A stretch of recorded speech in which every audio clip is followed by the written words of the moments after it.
Hi, my name is Jenny and I am a postpartum depression survivor.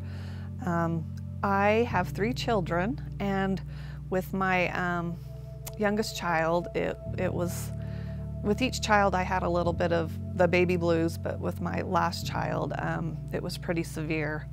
And kind of to go back a little bit to my experience with my first child, he was probably about 6 weeks old, and he started projectile vomiting, and it was worrisome. He was losing weight, he wasn't getting big, and so he actually ended up having surgery to correct the projectile vomiting. Well, while he was in the hospital, when he was coming out of his anesthetic, he was asleep for 12 hours and he would not wake up.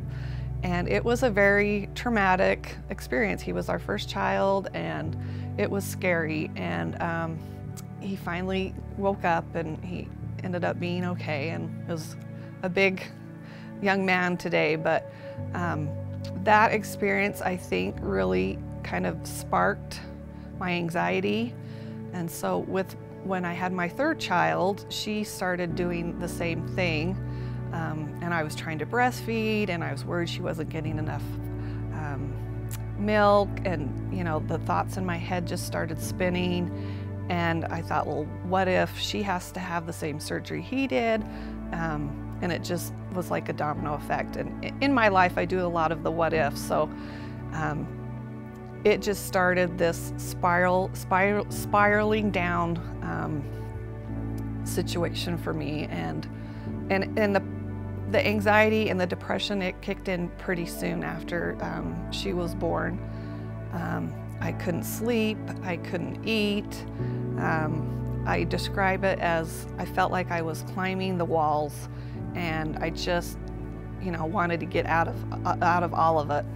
And so I contacted my OB, and he gave me some prescriptions for the anxiety and the depression, and gave me some prescriptions to be able to sleep. But when they give you the things for the anxiety and the depression, they tell you, but this could take 6 weeks to, get into your body and start making you feel better, which was not great because I was miserable. But so I started the medicine, but even I was taking Ambien, and I still couldn't sleep at night. I just could not shut my mind down. And it was just, I dreaded waking up. I dreaded the nights because I knew I wouldn't sleep. It was just horrible. So then I went back into my OB, and they kind of switched the prescriptions around and upped the doses. Just kind of the same scenario. It takes 6 weeks. And I just wasn't getting better. It came to a day where I just, I thought, I don't want to die, but I want the anxiety and the depression, I just wanted to go away. And I thought I could go in my garage and shut the door and turn on my car and just be done with it, because I was just so miserable. And so we went back to the OB, and my regular OB wasn't ever at these appointments. It was, one of the other OBs in the office, and he was not real, I felt like he was not real understanding, kind of didn't get, how severe it was. But he said, well, why don't we put you in the hospital? And the way he put it is, they'll put an IV in your arm, and you'll be able to sleep for a few days, and we'll just get you back to where you need to be.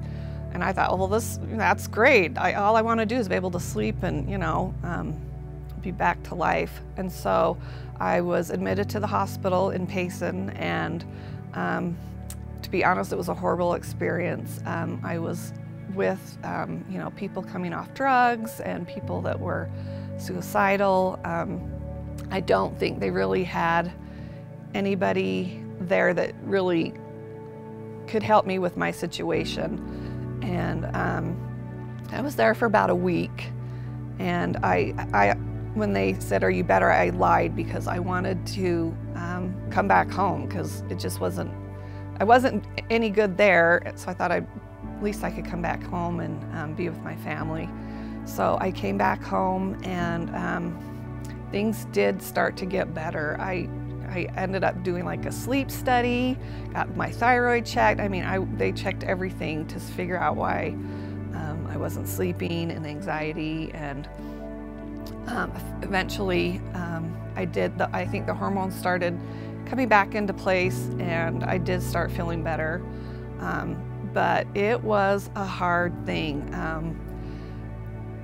The hard thing was there was a handful of people that knew that I was going through this, because I didn't want to be, you know, the crazy lady in the neighborhood, because she was, you know, had depression and anxiety. So that part was hard, because I felt like I was the only person in the world going through this, and I just felt so alone. And you know, my husband was great, my parents were great, you know, the handful of people in my neighborhood that knew about it were great, but it was horrible, because you just felt so alone. And like I said, the darkest part was when I just said, I can't imagine going on like this. I just wanted my normal life to come back, and I couldn't get past the point that I thought it would ever be normal again. I thought that this was my new normal, and I knew I couldn't live like this. So that's when I'm like, I honestly just want to die, because just the anxiety and everything was so bad. I'm hoping with this that we can give more resources to mothers, and you know, maybe have some kind of screening before mothers go home, or better screening when they go to their checkups. But I don't think my OB really knew what to do with me, and it was just kind of this gray area that nobody really knew what to do. And that's what, you know, I hope that we can come to some kind of solution for us mothers that have to go through stuff like this. My advice is, if you're going through this, don't think you're crazy. Don't be ashamed. Get help. And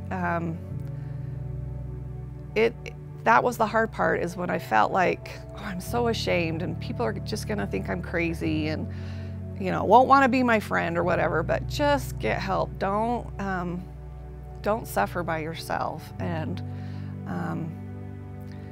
I know that, you know, I was told that exercise was good, and I did go to some therapists, and but it was hard. It was a hard thing, and just don't sit by yourself and suffer alone. There is light at the end of the tunnel, and you will be normal again, even though you think you won't be. That you can get through this. That hopefully with therapists, and if you need medication and family support, that you will get through it, and life will get back to your normal.